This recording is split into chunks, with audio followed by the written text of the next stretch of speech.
Bem, gente, vamos dar continuidade ao estudo dos vermes que atacam o tubo digestório.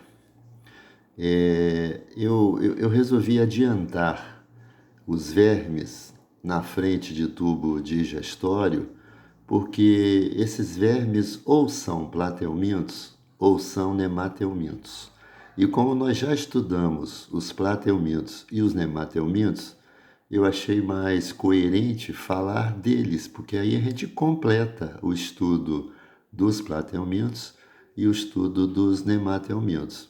E depois eu entro definitivamente no tubo digestório, embora eu tenha enviado, cada slide sobre tubo digestório comentado para que a Luísa administrasse a coisa, mas não ficou pelo plural, e como tudo tem que ser pelo plural agora, então eu vou fazer isso. Vou terminar aqui esses vermes que atacam o tubo digestório e depois volto e passo a falar do tubo digestório em todos os seus detalhes. Bem, a gente vai dar sequência agora com o verme chamado, como vocês estão vendo aí, Ascaris lumbricoides, ou o nome popular de lombriga, que é um verme assim extremamente comum no Brasil. E o nome da doença, ascaridíase, ou simplesmente a doença da lombriga. Bem, nós temos o habitat do verme. Vou aproximar aqui para que vocês possam ver em detalhes o interior do nosso intestino e o verme lombriga. Esse verme, especialmente a fêmea, ela tem aproximadamente 30 centímetros, enquanto que o macho pode atingir uns 18 centímetros mais ou menos. Já até comentei com vocês o porquê dessa preferência de vermes pelo intestino delgado.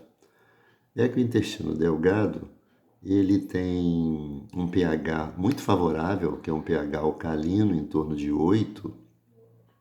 Ele tem uma temperatura boa, ele é úmido, quentinho e tem nutrientes. O que pode acontecer, o verme presente aí no intestino, ele fica expoliando, ou seja, ele fica retirando da pessoa nutrientes, e isso gera um certo enfraquecimento na pessoa. Não chega a ser uma doença grave, não, tá, gente? Não chega a ser uma doença grave, a não ser se o número de lombriga ficar assim muito grande dentro do intestino. Bem, como acontece a contaminação? Vou aproximar aqui para que vocês vejam, olha só. A contaminação ocorre através da ingestão de alimentos com ovos de lombriga. É um modo assim tremendamente desagradável de pegar uma doença, né? Afinal de contas, de onde vieram os ovos de lombriga que estão agora nesse alimento dessa pessoa? Quer dizer, vieram do intestino de uma outra pessoa, quer dizer, a pessoa evacuou, nas fezes da pessoa que evacuou havia ovos, esses ovos contaminaram a água, aí essa água contaminou esse alimento e agora mais uma pessoa vai ingerir ovo de lombriga. Algo assim muito desagradável, né? Aqui vocês estão vendo, vou aproximar o detalhe para que vocês possam ver o ovo da lombriga tendo lá dentro a larva. É isso que a pessoa vai ingerir. Essa casca que esse ovo tem é que vai proteger a larva quando ela passar pelo estômago. Porque, como vocês sabem, o estômago tem um pH extremamente ácido. Então, é isso que dá proteção, é essa casca. Se a, se a larva passasse ali sem essa proteção, seria muito difícil de sobreviver pelo pH do estômago.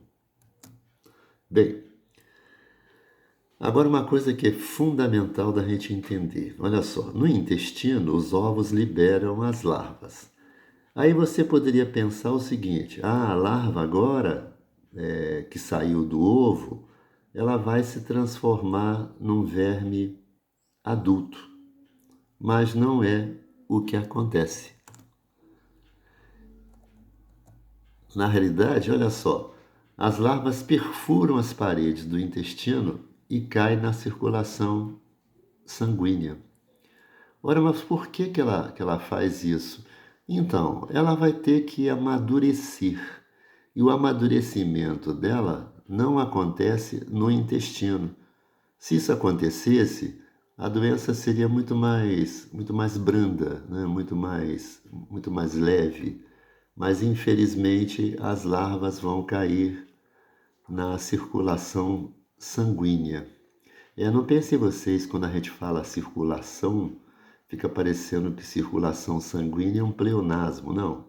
Existe também circulação linfática, como a gente vai ver mais tarde, tá? Bem, depois que cai na circulação sanguínea, o que vai acontecer com as larvas?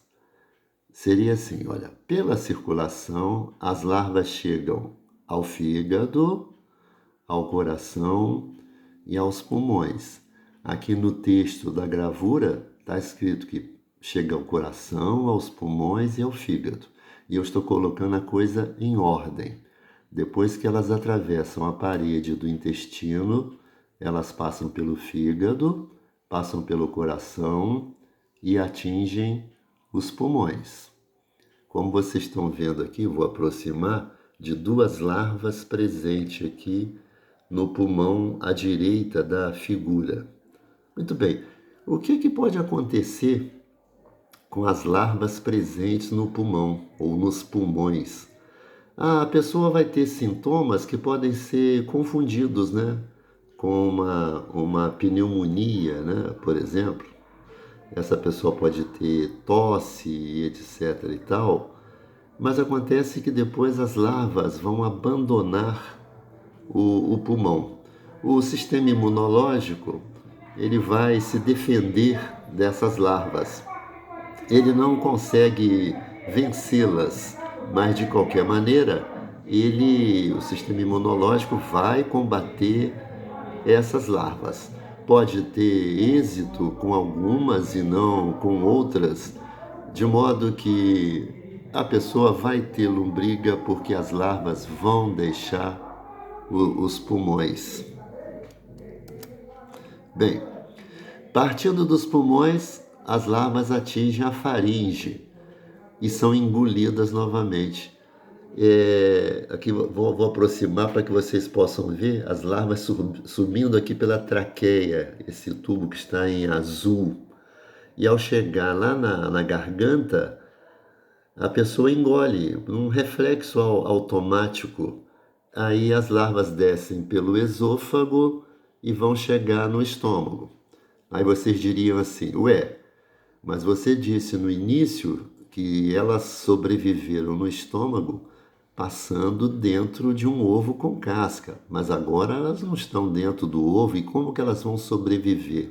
Então, é que a presença delas nos pulmões fez com que elas adquirissem uma cutícula grossa, e essa cutícula grossa é que vai possibilitar que elas possam sobreviver quando passam pelo estômago novamente sem morrer com a acidez tão típica do estômago. Agora sim, olha, de volta ao intestino, as larvas atingem a maturidade, tornam-se vermes adultos e se reproduzem liberando ovos, repetindo todo o processo. Esse é o ciclo das caridíase. Aqui a gente está vendo uma coisa que é curiosa, né? Vou aproximar para que vocês possam ver outra vez. Moscas pousando nas fezes. O negócio é que as moscas pousando nas fezes, elas podem levar nas patinhas ovos dos vermes. né, no caso da lombriga, e depois pousar aí nas frutas que estão na fruteira, no alface, na couve e em vários alimentos, contaminando-os. Aí a pessoa vai ingerir e vai adquirir a lombriga. Bem, vocês viram que a larva faz um ciclo, né? Ou seja, ela sai do intestino, cai no sangue, passa pelo fígado, passa pelo coração, vai aos pulmões e retorna ao tubo digestório. Esse é o chamado ciclo cardiopulmonar. Cardiopulmonar significa dizer que passou pelo coração e também pelo pulmão, mas como eu mostrei a vocês, passa também pelo fígado. Bem, vou aproximar aqui. Esse é um problema que pode ser sério em caso de lombriga. Olha só, a obstrução intestinal. O intestino dessa pessoa fica tomado de lombriga. Aí, gente, completamente tomado, o que acontece? Esse intestino não vai fazer suas funções básicas, que seria digerir os alimentos e absorver os nutrientes. Isso aqui é caso de cirurgia. Mas como é que uma pessoa deixou chegar a uma situação dessa, né? Tanta lombriga assim.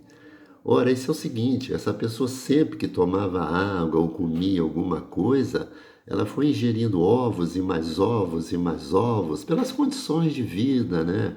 Sem saneamento básico, sem higiene e tudo mais, mão suja e etc e tal. Isso aí é só cirúrgico mesmo.